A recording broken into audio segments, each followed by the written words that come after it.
Silk, a fabric that has fascinated kings, queens, and artisans for thousands of years. Soft, shimmering, and strong. It's one of the nature's most remarkable creations. But where does this silk come from? How is it made? Let's take a closer look at its incredible journey from farm to finished cloth. The story begins in the fields with the mulberry plants. These leafy trees are the only food of the domesticated silkworm, Bombix mori. Farmers nurture mulberry orchids with care, pruning branches, irrigating, and protecting the leaves from the pests. A healthy mulberry tree can be harvested several times a year, ensuring a constant supply of fresh leaves. Silk production starts with tiny eggs, barely visible to the naked eye.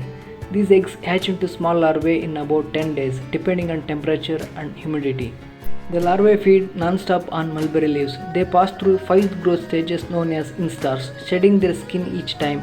In less than a month, they grow nearly 10,000 times their original size. This is the most delicate phase. Farmers maintain strict hygiene, proper temperature, and controlled humidity to protect the worms from disease. Even a small infection can wipe out an entire crop. When the silkworms are ready, they stop eating and search for a spot to spin. With a rhythmic motion of the head, each worm releases a continuous filament of liquid protein. In just 2 to 3 days, it weaves a cozy cocoon around itself. The filament that forms the cocoon can stretch over 1,000 meters long, all from a single worm. Inside, the larva transforms into a pupa, beginning its silent metamorphosis. Once the cocoons are fully formed, they are harvested. Timing is crucial. If the moth is allowed to emerge, it cuts the filament, breaking the thread. For traditional silk, cocoons are processed before that happens. Depending on the species, cocoons can be snow white, golden yellow, or even natural shades of brown. Each variety creates a distinct type of silk: mulberry, tussar, iri, or muga. To preserve the unbroken filament, the pupa inside must be stiff-flat. This is done by steaming or hot air. The process softens the gum, called sericin, that binds the silk layers. Reeling begins by brushing the cocoon to find the loose end of the filament. Several cocoons are then unwound together and twisted into a single, stronger strand of raw silk. This delicate process requires patience. A single reel may hold hundreds of meters of shimmering silk, strong enough to weave yet fine enough to float in the air. Freshly reeled silk is still coated with sericin, which makes it stiff and dull. Through a process called degumming, the gum is washed away, revealing the true luster and softness of silk.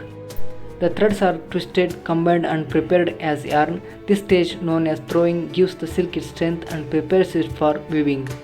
Silk takes dye beautifully, whether in rich reds, royal blues, or deep golds. The colors shine with unmatched brilliance.